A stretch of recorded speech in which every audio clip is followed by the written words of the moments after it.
இன்னைக்கு நமக்கு தூக்கமே வர மாட்டேங்குது. ஒரே மைண்ட் அப்செட்டாகவே இருக்கிற மாதிரி ஃபீல் ஆகுது. சரி, இது என்ன மைண்டு? ஒரே யோசனையாக இருக்க. என்னவா இருக்கும்? இதுக்கு தான் அவங்க சொன்னதாக இருக்குமோ? அவங்க சொன்ன மாதிரி அப்படி ஒன்றும் இல்லை. யதார்த்தமாக போனோம், பஸ் ஸ்டாண்டில் நின்னோம், காலேஜ் பஸ் வந்துச்சு. சரி, எல்லோரும் வர்றது தானே அப்படின்ட்டு இருந்துட்டோம். அந்த பஸ்ஸும் போச்சு. பிறகு பார்த்தா ஒரு கவர்மெண்ட் பஸ் வந்துச்சு. நம்ம பஸ் ஸ்டாண்டுக்கு போனது எதுக்கு? நம்ம வேலையை பார்க்கத்தான். ஆனால் மனசு இப்படி யோசிக்கிறத பார்த்தா ஏதோ பிரச்சனையாக இருக்குமோ? மணி 3 ஆயிடுச்சு, இன்னும் தூக்கம் வரலை. என்னன்னு தெரியலையே. நம்ம என்ன பிளாக்கி அவங்க குரூப் மாதிரியா ஓயாமல் பஸ் ஸ்டாண்டை பார்த்து சுற்றிட்டு அலையிறது? அப்படிப்பட்ட மைண்ட் செட்டு கிடையாது நமக்கு. அப்புறம் எதுக்கு நமக்கு இந்த மாதிரி ஒரு மைண்டு? என்னன்னு தெரியலையா. சே, இன்னைக்கு தூக்கம் போச்சு. இந்த விஷயம் அப்பா தெரியக்கூடாது. தெரிஞ்சுச்சுன்னா நம்ம படிப்பு வேலை தோச்சுவாரு. அது மட்டும் இல்லாமல் நம்ம பெரிய பணம் ஆகிட்டு போனது நாட்டு மேலே நடந்துட்டு சொல்லுவாங்க.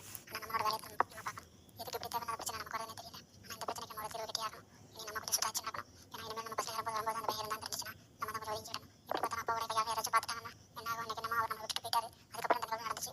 இருந்தாலும் இந்த லைஃப்ல இந்த மாதிரி ஒரு விஷயத்தை கொண்டு வரக்கூடாது. ஏன்னா நம்ம லைஃப் வேற மாதிரி இருக்கு. நம்ம அப்பா ரொம்பவுமே கோவக்காது. அதனால் நம்ம தெளிவாக இருக்கணும்.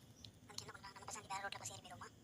நம்ம வேற ரோட்டில் பஸ் ஏறி போனால் கன்ஃபார்ம் வேலைக்கு போகிறா தெரிஞ்சு அப்படி அங்கே வந்துட்டா அதுவும் பிரச்சனை ஆகும். இல்லைன்னா எதுக்கு நீ வேற ரோட்டுக்கு போனால் அப்பா சொல்ல முடியாது. வேண்டாம், வேற வழியை பார்ப்போம் அப்படின்னு ஒன்று செய்யும். நம்ம ரெகுலராக போகிற ரோட்லேயே போவோம். அந்த ரோட்டில் போனால் தான் நம்ம வேலை என்னன்னு தெரியும். ஏதாச்சும் ஒரு இஷ்யூ கூட நான் என் வேலையில் நம்ம பார்த்துட்டு இருக்கேன், அந்த பையன் பிரச்சனை பண்ணுறேன் அப்படின்னு சொல்லி நம்ம படிப்பு வேலை பார்க்காத மாதிரி பார்த்துக்கலாம். சரியா? அப்படின்னா நம்ம படி நம்ம நார்மலாக நம்ம வேலையை பார்த்துட்டு போவோம். அங்கே என்ன நடந்தாலும் அதை நம்ம ஏற்றுக்காத மாதிரியும் இது வரைக்கும் எதுவும் நடக்காத மாதிரி நடந்துட்டோம். அப்படின்னா தான் நம்ம படிப்பை தொடர்ந்து படிக்க முடியும்.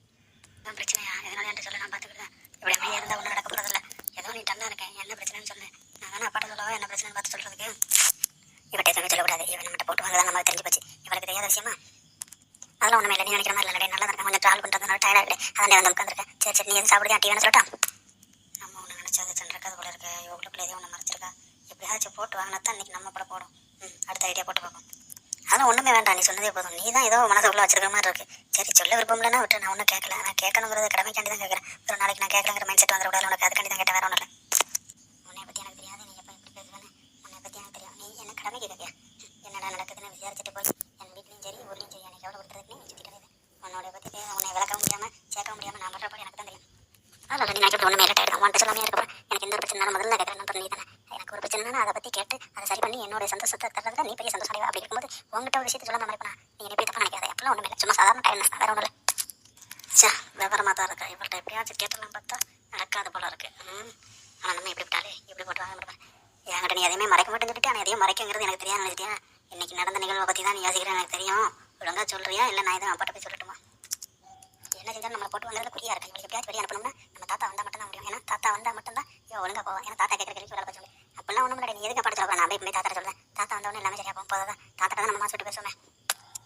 இல்லை தாத்தா வர்றாங்கன்னா நீங்கள் பேசிட்டு இருங்க, எனக்கு வேலை கிடக்கு, நான் வீட்டுக்கு போயிட்டு சேர்ந்துருவேன். தாத்தாட்ட பேசக்கூடாதுங்கிறது இல்லை. தாத்தா பேசிட்டே இருந்தாருன்னா கடைசி வரைக்கும் பேசிட்டே இருப்பாரு. என்னுடைய வேலை கிட்ட போயிடும். அப்புறம் நான் வீட்டுக்கு போக நேரம் ஆயிரும். வீட்டில் சொல்லுவாங்க. அதனால நான் சாயந்தரம் நேரம் ஆயிடுச்சுன்னு சொல்லி வீட்டில் சொல்லிட்டு இருக்குது எரிச்சலாயிரும். அதனால நீ தாத்தாட்ட பேசிட்டு எதுனாலும் சொல்லு. நான் எதுவும் பிரச்சனை இருக்கும் எனக்கு வேற ஒன்றும் நீ நினைக்க மாதிரி எதுவுமே இல்லைன்னா ஓகே நான் ஒன்றும் இல்லை. தாத்தா நான் பேசிக்கிறேன். சரி, நான் வீட்டுக்கு வந்தேன். பாய். எப்பாடா இப்போ என்ன தாத்தா எடுத்தோன்னு போகிறோம். இல்லைன்னா நம்ம என்ன பிரச்சனை யாவது பிரச்சனை எடுத்து நம்ம ஒரு வழி ஆக்கிடுவா. இருக்கிற தரவழி ஒரு பெருவழி போயிட்டு வரட்டும். சரி, பார்த்து ஊருக்கு போயிட்டு வரேன். உன் வேலையை பாரு.